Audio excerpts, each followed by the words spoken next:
Okay, so here's something that almost nobody outside of the aviation world knows. One of the biggest and most ambitious airport construction projects in the entire history of the United States is happening right now in Salt Lake City, Utah. Not in New York, not in Los Angeles, not in Chicago, in Salt Lake City. And it has been going on for over a decade, rebuilding an entire airport from scratch, while tens of millions of passengers kept flying through it every single year. The Salt Lake City International Airport has been quietly pulling off something extraordinary. They took 3 old 1960s terminals that were falling apart, that weren't built to handle earthquakes, that weren't designed for how a modern hub airport even works. And they replaced all of it. Not renovated, not patched up and extended, completely replaced, from the ground up, while the airport kept running and the flights kept going every single day without stopping. The price tag? $5.1 billion. The timeline? 12 years. The result? An airport that, when it finishes in 2026, will be one of the most modern and well-designed aviation facilities anywhere in the entire country. This is the story of the new SLC. To understand why Salt Lake City needed to do this so dramatically, you have to know what the old airport was actually dealing with. The original terminals dated back to the 1960s. They were built for a Salt Lake City that doesn't really exist anymore. Traffic through SLC had more than doubled since those buildings were first constructed. The old layout wasn't designed for a hub airport, meaning an airport where lots of flights arrive and depart at the same time, and passengers are constantly connecting between them. That kind of traffic pattern demands a very specific design, and the old buildings simply couldn't deliver it. The layout created bottlenecks everywhere. Planes were sitting on the ground longer than they needed to, burning fuel and running up costs because of how the old taxiways and gates were arranged. Airlines were losing money, and passengers were missing connections, and the fundamental design was the reason why.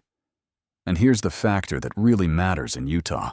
The old buildings weren't built to today's earthquake safety standards. Salt Lake City sits near the Wasatch Fault, one of the most seismically active fault lines in the American West.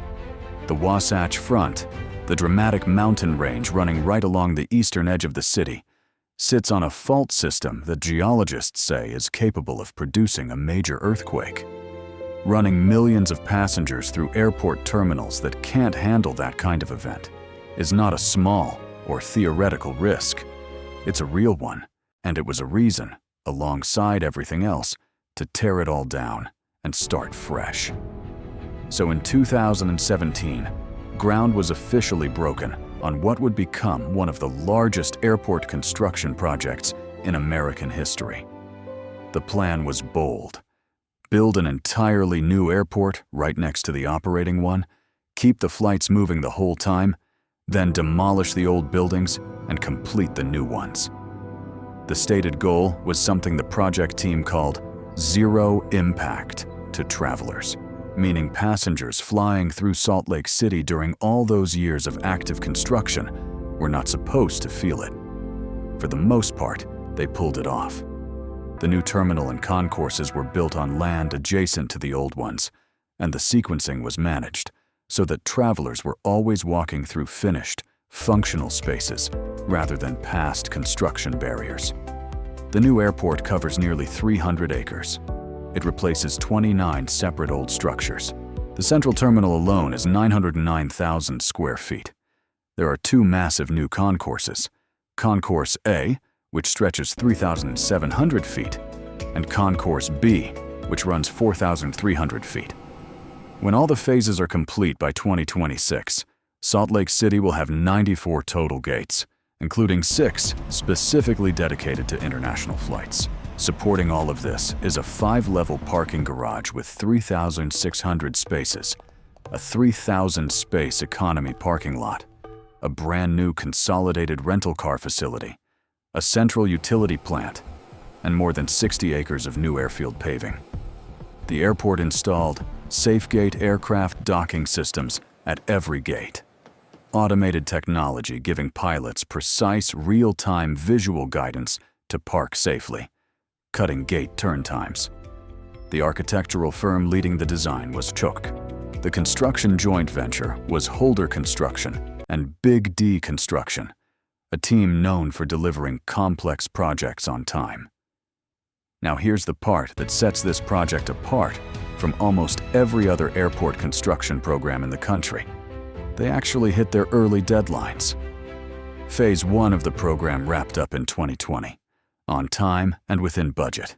In an industry where cost overruns and delays are practically a tradition, finishing a major airport construction phase exactly when and for what you said you would is genuinely remarkable.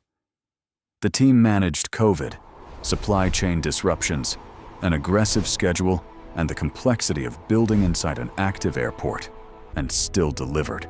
Phase 2 opened to the public in October 2023, delivering another 1 million square feet of concourse space, 22 new gates, and dozens of new shops and restaurants. It also included the demolition of the old terminals that had served passengers for 6 decades. Gone. Torn down. The new buildings took their place. Phase 3 opened in fall 2024, and this is where things get genuinely interesting, because Phase 3 delivered something that passengers have been excited about. The Central Tunnel, officially called the River Tunnel. It's a 1,000-foot underground passage connecting Concourse A to Concourse B.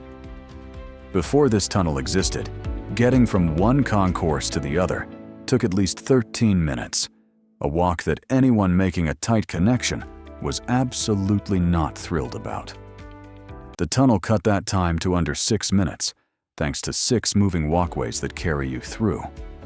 But what makes the River Tunnel different from most airport infrastructure is the experience inside it. The artist Gordon Huther, who has been creating artwork for this airport since the very beginning of the project, designed the tunnel as an immersive, all-blue sensory environment, inspired by the rivers and streams that flow through Utah's mountains and canyons. Specialized lighting, custom terrazzo flooring, materials chosen specifically for how they interact with the tunnel's light and color. And then there's the music.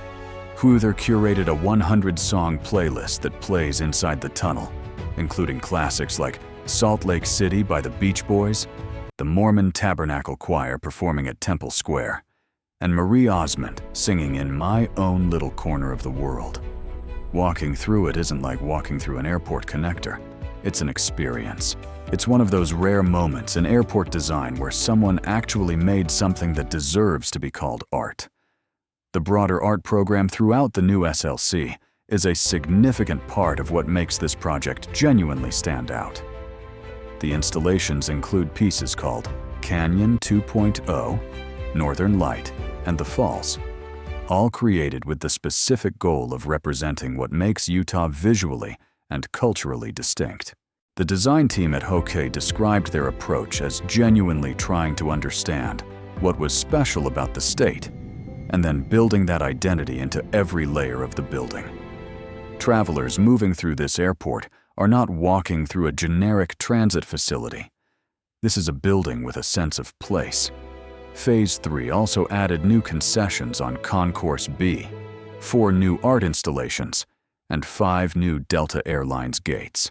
A new Concourse B plaza gives passengers an open gathering space in the heart of the airport, something the old design never offered. Sensory rooms designed for travelers with sensory processing needs were also added as part of this phase, reflecting a growing recognition in the airport industry that the experience of moving through a major airport affects very different kinds of people in very different ways. Delta Airlines is getting a 34,000 square foot dedicated lounge as part of the final phase. An American Express Centurion lounge of 16,000 square feet is also coming. Both are targeted to open as construction completes. Phase 4 is the last chapter. It adds 16 more gates to Concourse B, with the final gate scheduled to open in October 2026. When that last gate opens, the new SLC project, 12 years, $5.1 billion, 29 demolished structures, 94 new gates will be complete. And already, before the finish line is even crossed, the passenger numbers are responding. Salt Lake City International hit a record 28.4 million passengers in 2024, a 4% increase from the year before.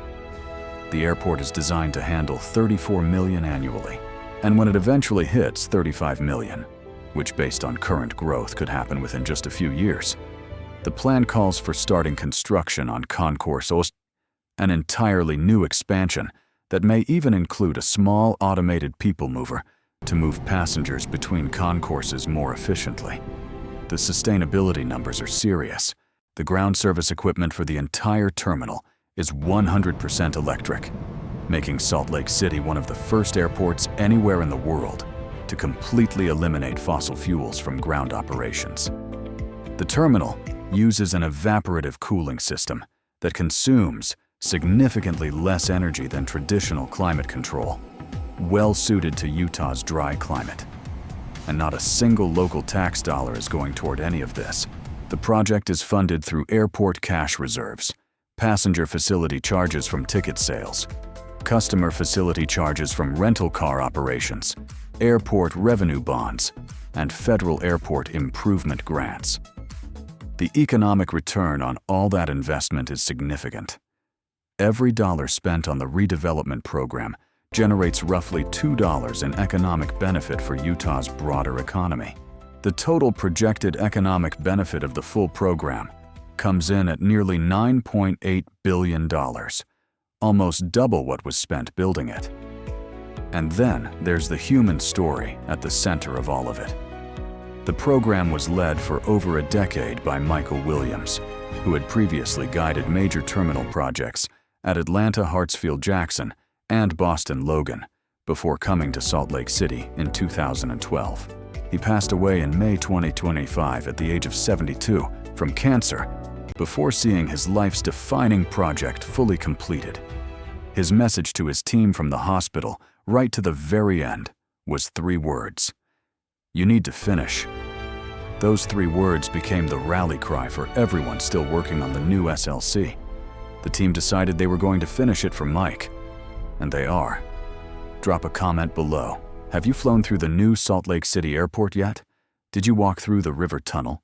And did you have any idea this was one of the biggest airport rebuilds in American history before watching this?